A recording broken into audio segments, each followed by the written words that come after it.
श्रीमद् भागवत गीता त्रयोदश अध्याय प्रकृति पुरुष विवेक योग श्लोक संख्या 17तम और 18तम। सूर्य और चंद्रेर ईश्वरेर तेज द्वारा आलोकित हय। अन्य कथाय बोलते गेले सूर्य और चंद्रेर आलो ईश्वरेर काछ थेके पाওয়া, ताई ईश्वरेर कृपा ना होले तादेर आलो जे कोनो दिन विलीन हये जेते पारे। अविभक्तं च भूतेषु विभक्तमिव च स्थितं भूतभर्त्री च तज्ज्ञेयं प्रसिष्णु प्रभो विष्णु च। परमात्मा के यदिओ समस्त भूते विभक्त रूपे बोध हय, किन्तु तिनि अविभक्त।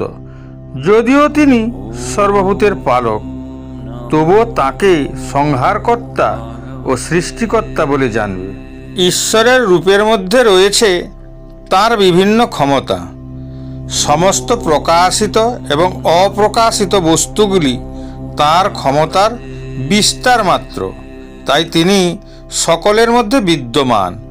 सृष्टिर विभिन्न दिक, समय, कर्म, जीवेर प्रकृति और सृष्टिर जड़बस्तु सबई भगवान श्रीकृष्ण। महाविश्वे एमन किछु नेই যা তার থেকে আলাদা।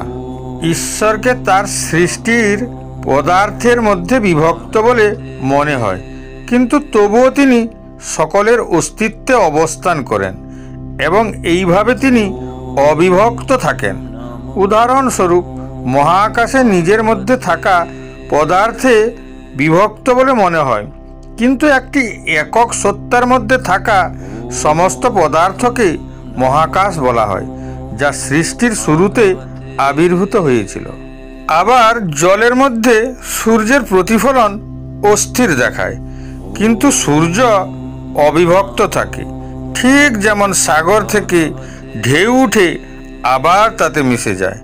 এভাবে ভগবান জগৎ সৃষ্টি করেন, রক্ষণাবেক্ষণ করেন এবং পরে আবার নিজের মধ্যে লীন করেন। তাই তিনি সকলের স্রষ্টা, ধারক এবং ধ্বংসকারী হিসাবে সমানভাবে দেখা হয়।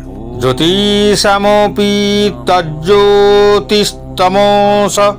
পরমোচ্চতে জ্ঞানং জ্ঞং জ্ঞানগমং হৃদি সর্বস্ব বিষ্টিতম।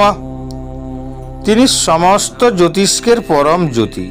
তাকে সমস্ত অন্ধকারের অতীত অব্যক্ত স্বরূপ বলা হয়। তিনি জ্ঞান, তিনি জ্ঞেয় এবং তিনি জ্ঞানগম্য। তিনি সকলের হৃদয়ে অবস্থিত। এখানে শ্রীকৃষ্ণ নানাভাবে ভগবানের মহিমা প্রকাশ করেছেন।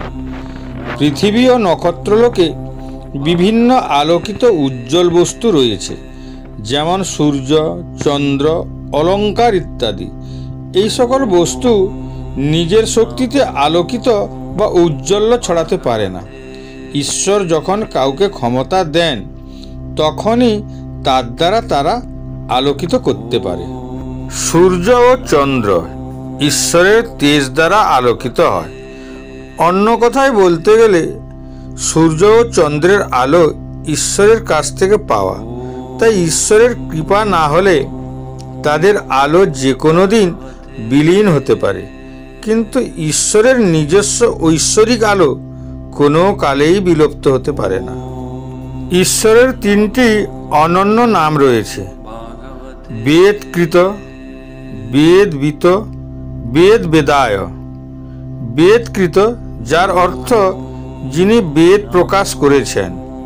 বেদবিত, যার অর্থ যিনি বেদ সম্পর্কে জ্ঞানী। এবং বেদবেদায়, যার অর্থ বেদের মাধ্যমে যাকে জানা যায়।